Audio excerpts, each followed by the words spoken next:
Hello friends, কেমন আছো? আশা করছি তোমরা সকলেই ভালো রয়েছো। সিম্পল মেনু নিয়ে চলে এসেছি। দেখো, চুনো মাছের চচ্চড়ি।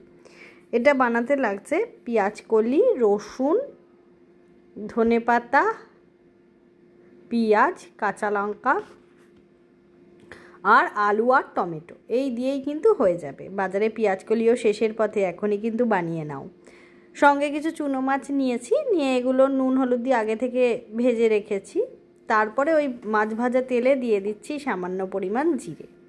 জিরেটাকে ভালোভাবে একটু নেড়ে নাও। নিয়ে পেঁয়াজ কলি, আলু, টমেটো সব দিয়ে, কাঁচা লঙ্কা দিয়ে একবারে তেলে ভাজতে থাকো। এই রান্নাটায় না তেলটা একটু বেশি দেবে, তাহলে খেতে বেশ ভালো লাগবে। ভালোভাবে এগুলোকে ভেজে নেবে, লাল লাল করে ভেজে নেবে, তাহলে কিন্তু খেতে বেশি ভালো লাগবে। তারপর রসুনটাকে আমি একটু বেটে নিয়েছি, রসুন বাটাটা দিয়ে দিচ্ছি, দিয়ে আবারও ভালোভাবে ভেজে নিচ্ছি। তারপর দিলাম সামান্য পরিমাণ হলুদ, সামান্য নুন,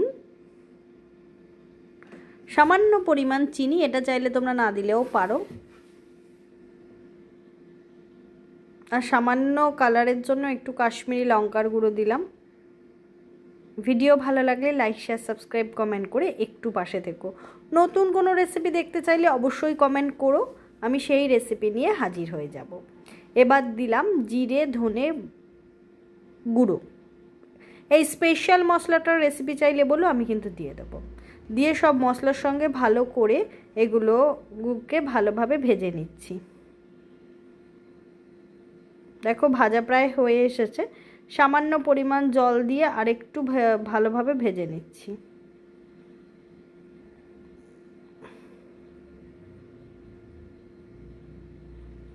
নতুন কোনো রেসিপি দেখতে চাইলে অবশ্যই কিন্তু কমেন্ট করো, আমি সেই রেসিপি নিয়ে তোমাদের সামনে হাজির হব।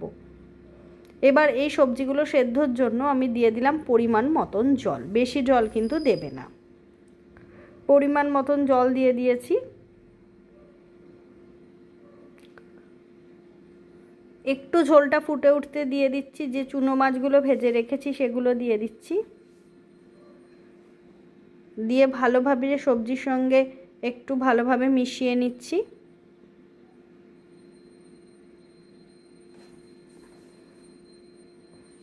ভালোভাবে এটা মিশিয়ে নিলাম। দেখো, আলুটা সেদ্ধ হওয়া পর্যন্ত রেখে দিয়েছি।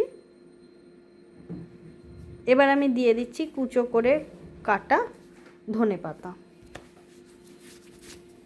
ধনেপাতাগুলো ভালোভাবে দিয়ে ঝোলের মাঝখানে দিয়ে দিলাম।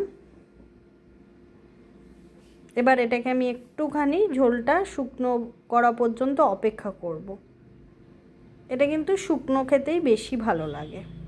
ঝোলটা দেখো প্রায় ফুটে উঠেছে। রেডি হয়ে গেল আমার চুনো মাছের তরকারি।